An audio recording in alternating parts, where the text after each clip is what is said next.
Thank you, ladies and gentlemen. I'm going to do something I haven't done for a few years, and it's a request of a friend of mine in my concert circle who lives nearby here.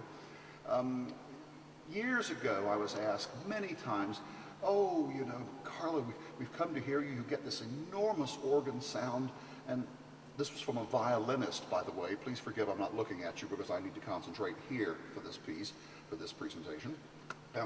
This was a violinist who played in a principal London orchestra, very gifted girl, and we were at the Royal Albert Hall for a big do, and she and her husband came backstage afterwards and said, she said, oh, this organ sound is so enormous, but she said, you know, I've counted only 60 or 70 or something tubes up there. She said, how in the world can you get such a variety out of so few tubes, she called the pipes.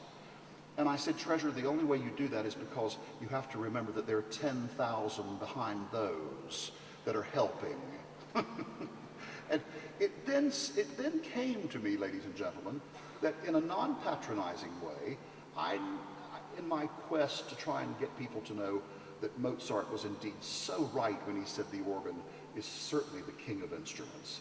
To my eyes and ears, the organ will forever be the king of instruments, was the exact quote.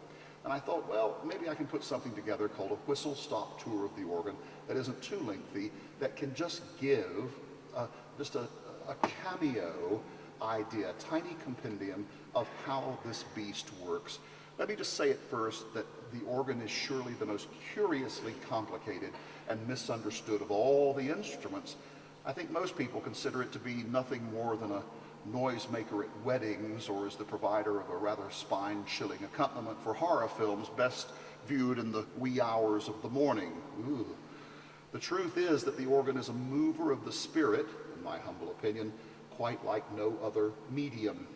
It is the original gamut machine capable of roaring, whispering, and providing endless sheens and colors in between. If you like, tonight for you I'm being the original one-man band. In its natural state, as it sits here with the wind on and no one seated before it, the organ is the most unmusical and mechanical of all the instruments, as indeed it is not touch sensitive like the piano or the organ, the violin, I should say, the violin. I'll show you an example. I'll just pull a stop here, right? If I just caress this little diapason, if you see here, barely touching the key. Now, if I give it the great whatever, don't worry, David Wells, the organ builder, is here, and if I break this key, he'll come up and repair it personally, of course, you know, and not speak to me for the rest of his life, but that's another thing. Watch. Caress. Otherwise. Right? All of the workings of this king of instruments weighs in at many tons. I call it a Rube Goldberg conflation of the highest level of engineering married with sheer artistry. Not a week passes that I'm not asked, how does the organ work? How is it possible to get so much life and energy out of such a complicated load of kit?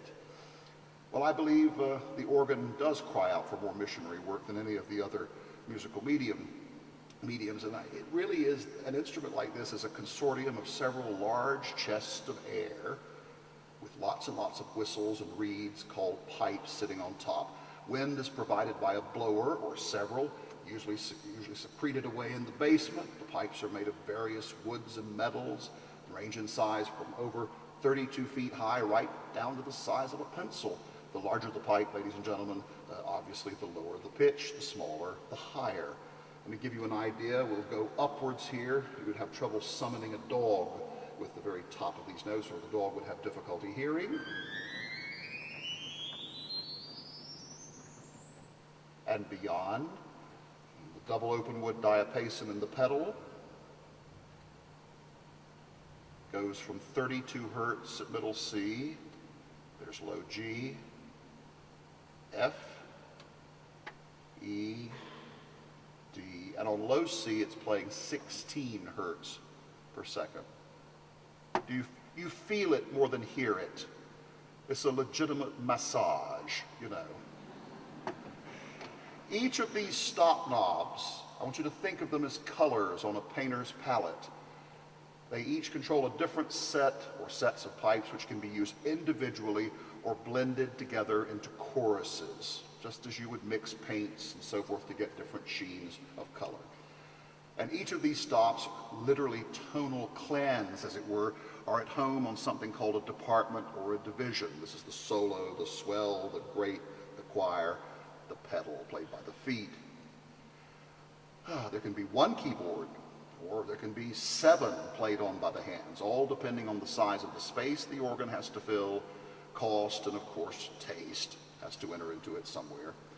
And on almost every organ, as I mentioned, there is a pedal keyboard played by the feet, and I've been doing a lot of that tonight. Yep. There are 4 main families of organ tone: the diapasons, or the principals. This is the sound in the organ that imitates nothing whatsoever in the symphony orchestra, and here the diapason principal sound is absolutely gorgeous, very broad of beam, rather stringy, a very pleasant sound.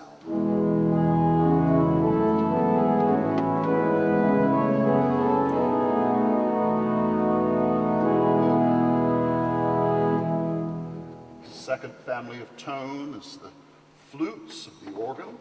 We have some light Baroque flutes here.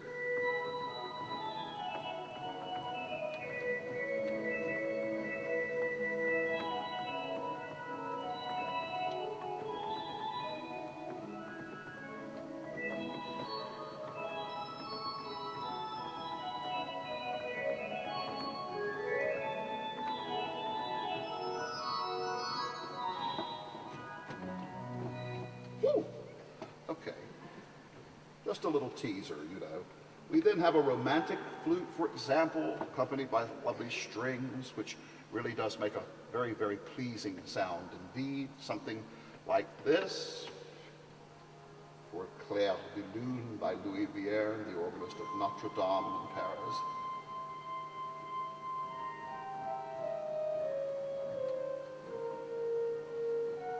Hauntingly beautiful.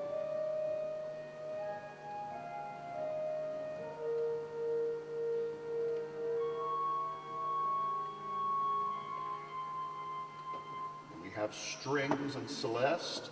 This is basically 2 sets of pipes in 2 divisions. One is tuned at piano pitch, and then the other is tuned 3.5 to 4, 4.5 beats sharp to that. Exactly the same size, scale of pipes, exactly the same sets of pipes, sitting somewhere else in the soundboard, and it does this. Off, on, right. And the strings here are very, very pretty indeed.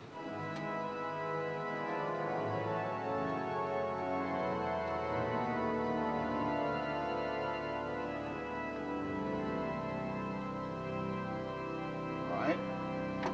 The 4th family of tone, not too much longer with this, I'll play some pieces for you.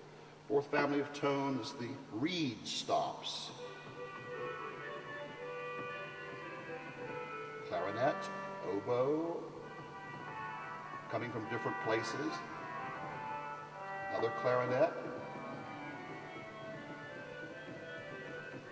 Trumpet.